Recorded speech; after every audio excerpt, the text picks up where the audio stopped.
Today, I'd like to offer some thoughts under the title, Where the Heaven is God.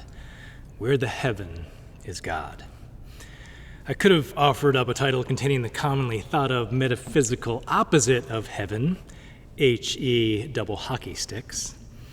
But in preference to avoiding crass verbiage, I chose heaven.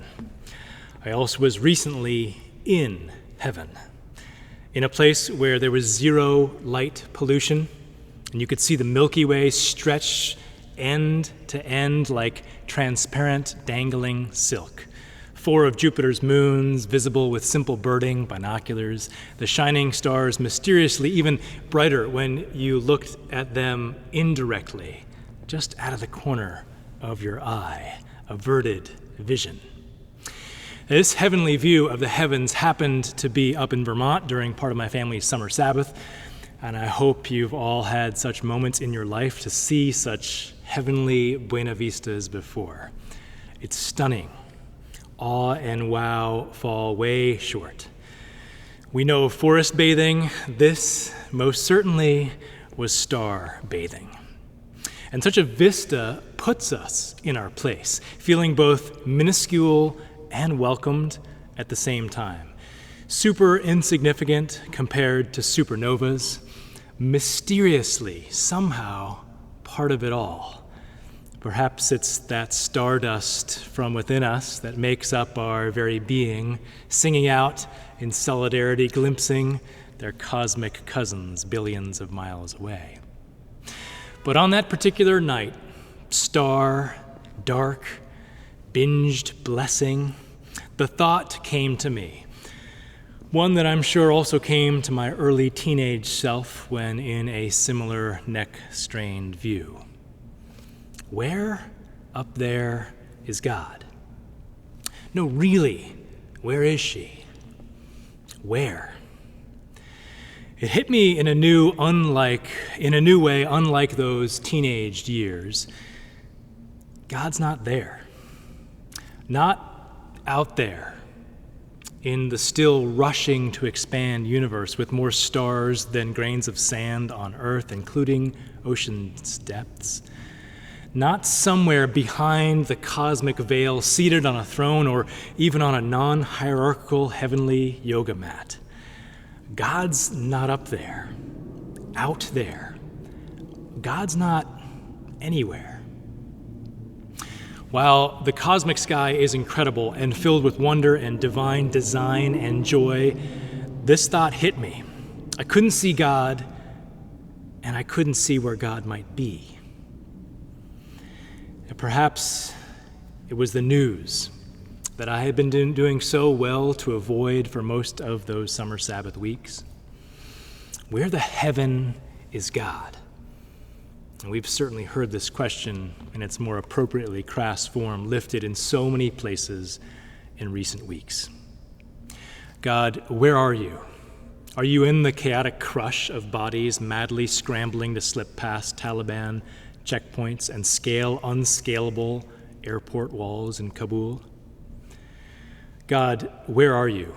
Are you in the rubble of yet another massive earthquake in Haiti, and that sacred land previously made more unstable with that presidential assassination? God, where are you?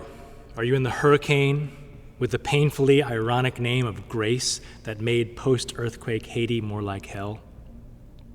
God, where are you? Are you in the first ever recorded raindrops that are falling at 10,000 feet in Greenland's climate-changing ice sheets? God, where are you? As tornadoes and hurricanes, tropical storms hover even here in New England. God, where the heaven are you? I wonder if Solomon ever asked this very same question. Second born to a king, brought into this world in the shadow of sin. Solomon's father David having forcefully, #MeToo, taken Bathsheba from her husband, who he then later had killed in the front lines of battle, had a firstborn together, Solomon's older sibling. But this unnamed child in the text then quickly dies as a punishment for David's adulterous violence, which brings us to the second-born of Bathsheba and David, Solomon, whose name means peace, a name lifted as a sign of God's forgiveness against David's many sins. In the wake of it all, Solomon becomes the third and final monarch of a unified kingdom of Israel. While clearly born into privilege and then blessed by God with wisdom, and by his military and market-based exploits, wealth, Solomon still operates under the shadow of the sins of his ancestors, and like his father, is no stranger to the perpetuation of violence and exploitation. So I wonder if he ever uttered, "Where in the heaven are you, God?" Perhaps in moments of quiet calm and reflection during his starry night gazing equivalents, looking beyond the trappings of wealth and privilege around him, perhaps he asked that question, "Where is God?" Remember that Solomon is the one who asks God to be filled with the gift of wisdom. And tradition, rather than scholars, link him to the Proverbs. As we heard Reverend Joshua preach about last week, Lady Wisdom seems to take up residence in Solomon, another bad creation. Joshua's sermon is online. You can take it in like I did if you were away last week. And from this place of wisdom, I can't imagine Solomon every now and again not recognizing his own limitations, his own misgivings, his own questionings about what was behind the inheritances from his ancestors. With wisdom comes the ability to ask good questions. And at its roots, I think, where is God in the face of injustice and pain is a very wise question. For underlying it is an unsettledness with the status quo, an unwillingness to accept that God can be okay with suffering. Behind the question, where is God, is the clarity that injustice and pain are not where we want ourselves or our neighbors to nest. The text doesn't say this, but I wonder if one reason why Solomon takes up the baton passed by his father to complete the building of the temple there in Jerusalem is out of an effort to help answer this very question. Where is God? Right here, right now, in this place, a place cosmic in size and golden in grandeur, a temple unparalleled to house the Ark of the Covenant, that sacred box that told of the sacred relationship that God has with their people, a house to house God. In today's text from 1 Kings chapter 8, read by Rich, we hear the prayer of dedication that Solomon offers during the unveiling of this shiny new architectural wonder. While most scholars would insist this suddenly pious and upright voice of Solomon must certainly be a sign of later redaction by the Deuteronomistic editors, and I tend to agree, such a voice is one that is filled with wisdom, and so it fits his God-given gifts. While building the structure to house the ark and so craft a place to encounter the divine, Solomon is quick to pray, "But will God indeed dwell on the earth? Even heaven and the highest heaven cannot contain you, much less this house that I have built." From the very origins of the temple cult, the highest levels of Israel's leadership make it clear that no structure can contain God. And more specifically, nothing can contain God, not even the highest heavens. Maybe it was Solomon's wisdom then behind why I couldn't see God dwelling up there in that beautiful starry sky last week. God is not constrainable, but still we long to find God, especially when our worlds are shaken and falling apart. Perhaps then the question, where the heaven is God, becomes an instruction to build something, to build a dwelling place. For when we build something, when we create something, when we bring something into being, things happen. Solomon builds the temple to be a house of prayer. The Hebrew word for prayer is used more in this chapter of 1 Kings chapter 8 than anywhere else in the Hebrew Bible. The temple is not something to be worshiped, but a place where humans can come to pray, and then, in order to find a tangible community, something happens. This place, this temple, is a visible reminder of the presence of God. And coming into that place, a wild diversity of people come to pray, and in so doing bump into each other. And now this is a sign, I believe, of Solomon's wisdom. If you notice the passage that Rich read for us this morning, there are some things and certain verses that the Common Revised Lectionary leave out from this chapter, mainly for the sake of being able to fit into a worship service on a Sunday morning. But in these left out verses, more details emerge from Solomon that give specific occasions where people are to come to the temple to pray. He writes that where there is a need for reconciliation between neighbors, where there is a national defeat in battle, where there is a drought or a famine or a plague, or when a foreigner shows up, these are occasions to come to the temple to pray. Now, we heard some lines in this reading about foreigners, including the supplication that when a foreigner comes and prays toward the temple, God will not only hear this prayer, but act in response to whatever is asked. Now, this is radical. These are foreigners, these are Gentiles, these are non-Jews at a time where the centrality of the temple was representing something different. Solomon is making it clear in this prayer that foreigners are not only to be welcomed, but listened to, as their prayers are just as sacred as his own people's prayers, their longings, our longings. Solomon here has created a dwelling place labeled as a dwelling place for God, and one that becomes an international, multiracial crossroads for people who in their hearts are asking, where the heaven is God? I wonder if they might begin to find answers to this question as they bump into each other, as they listen to each other, as they set up markets and hostels to feed and house one another, as they commune with one another. Psalm 84, that we use as our prayer for grounding and assurance this morning, describes this, perhaps more often than not, chaotic gathering as beautiful. How lovely is your dwelling place, O God.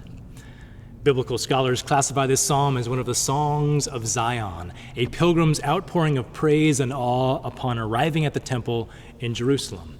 After a long and challenging journey, we can imagine the deep sense of relief and gratitude at being able to be met by God with one's deep inner longing to commune and communicate and be listened to by the Holy One of Israel. We can conjure the image of the impossibility and relief of safely arriving at Kabul's airport and finding a flight out.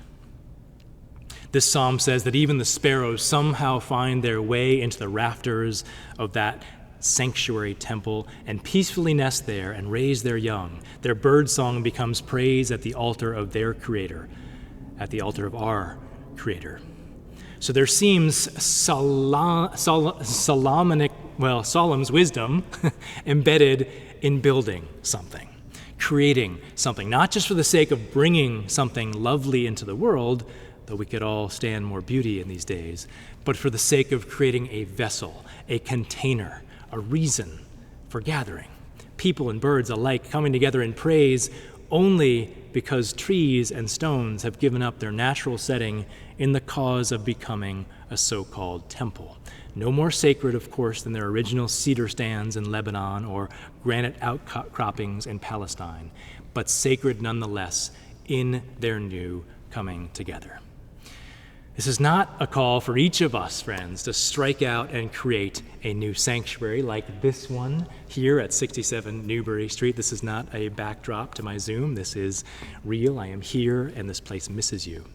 It's not a call for us to build our own, though our faithful building committee members and all those supporting both the Renew the Light and Reframe the Light campaigns are most certainly builders and sustainers of this sacred sanctuary. But this is, I would say, an invitation to create something.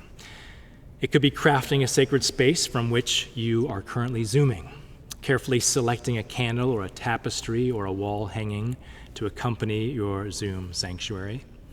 It could be cultivating a garden in the place where you live. There's so many other things it could be, but obviously during this pandemic, it's an extra challenge to create spaces that physically bring people together. But equally, as we have seen during this past year and a half, countless creative responses have sprung up to foster community in response to injustice. The writing of prayers, of litanies, of poems, the joining of Bible studies or book discussions, volunteering where it's safe, cooking a meal for your child or your neighbor. There are countless ways, big and small, to create. And let me be clear, some of us have absolutely no additional capacity to imagine something new. Of course you don't. You have been parenting during a pandemic. You have been going through treatments. You are accompanying others who are. You are caring for aging parents. You are working what seems like endless hours to contribute something meaningful at work. As a dear colleague reminded me this past week, we are all working through an extended period of collective anxiety. For some of us, therefore, turning off the news cycles is actually the form of creating something new. Sacred space, slowing down just a bit to think, to feel, to breathe. This is indeed creating something by saying no to other things.